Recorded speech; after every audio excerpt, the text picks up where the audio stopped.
ये कहानी है जोया की। जोया की शादी को 3 साल हुए थे। शादी के शुरुआती दिन ठीक गुजरे, लेकिन धीरे धीरे उसके ससुराल वालों को उसकी नौकरी पसंद नहीं आई। जोया एक स्कूल में बच्चों को पढ़ाती थी और उसका सपना था कि लड़कियों को पढ़ा लिखाकर उन्हें आगे बढ़ने का रास्ता दे।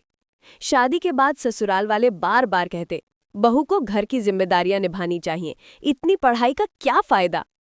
जोया चुप रहती, सोचती कि शायद समय के साथ हालात बदल जाएंगे। कुछ महीनों बाद जोया की माँ बीमार हो गई। जोया उन्हें देखने मायके जाना चाहती थी, लेकिन सास ने साफ कह दिया, अगर उस घर में कदम रखा तो वापस मत आना।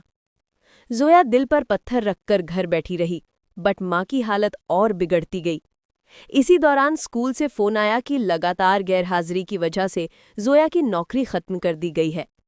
उस रात जोया फूट फूट कर रोई।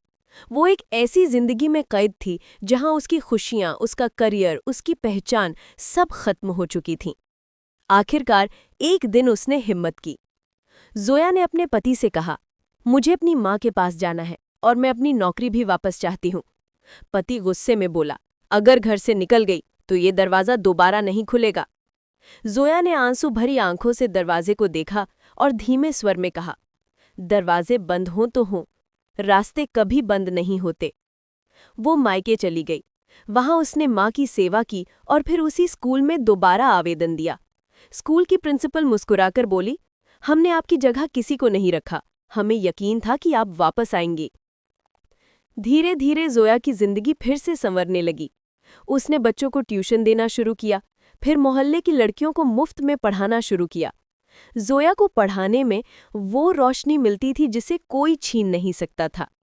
कुछ महीनों बाद एक वीडियो सोशल मीडिया पर वायरल हुई, जिसमें जोया गरीब लड़कियों को पढ़ाते हुए कह रही थी, एक लड़की की शिक्षा सिर्फ उसका हक नहीं, उसकी आज़ादी है।